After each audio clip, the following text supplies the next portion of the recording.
মুসলমান হন, অবশ্যই আপনার ভেতরে সিদ্ধান্ত নিয়ে আসতে হবে আগামীর বাংলাদেশ আল্লাহর কোরআন দিয়ে চলবে।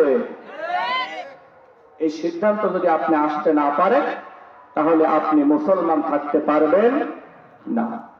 আমার প্রিয় বন্ধুরা, আমার প্রিয় ভাইরা, যেটা বলতেছিলাম, আবু তালিব আমার রাসূলকে এত ভালোবেসেছে, আমার রাসূলের হাতকে ফিরিয়ে দেওয়া হলো এবং বলা হলো, ইন্নাকা লা তাহদি মান আহবাবতা, রাসূল আপনি যাকে ভালোবাসেন তাকে হেদায়েত দেওয়ার দায়িত্ব আমি আল্লাহ পাক আপনাকে দেই নাই।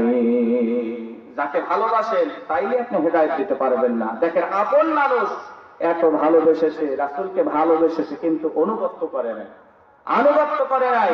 আল্লাহ পাক পবিত্র কোরআনে বলেছেন, ইন কুনতুম তুহিব্বুনাল্লাহা ফাত্তাবিউনি, তোমরা যদি আল্লাহর ভালোবাসা পেতে চাও রাসূলের আনুগত্য করো। কি করো ভাই? আর আমাদের দেশের এক শ্রেণীর মানুষ আছে যে রাসূলের জন্য জীবন দিয়ে দেয়, সব মানে, কিন্তু রাসূলের আনুগত্য করতে চায় না। কি রে ভাই, আমি বুঝি না, এরা কি সিরাত কি পড়ে না নাকি?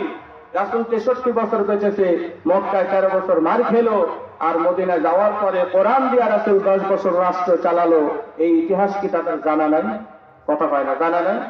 অথচ ঢাকা ইউনিভার্সিটিতে পড়েছে, মেডিকেলে পড়েছে, বুয়েটে পড়েছে, রুয়েট চুয়েট দেশের নামি দামি ইউনিভার্সিটিতে পড়েছে, এই ইতিহাসগুলো ওরা জানে।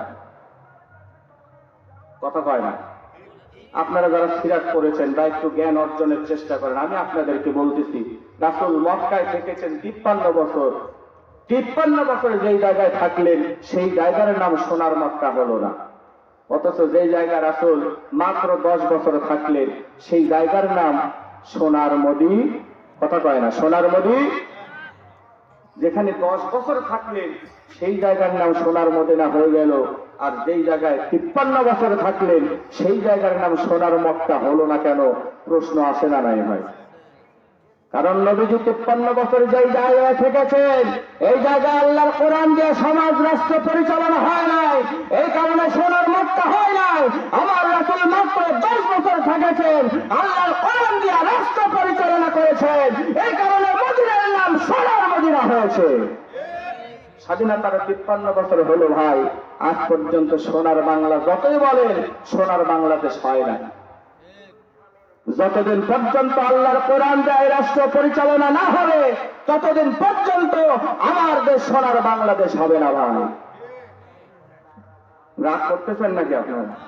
রাগ করলে কিছু করার নাই ভাই। আগেও মরছি, এখনো মরতেছি, ভবিষ্যতে মরবো, কিন্তু আল্লাহর কোরআন বুকে জড়িয়ে মরতে চাই।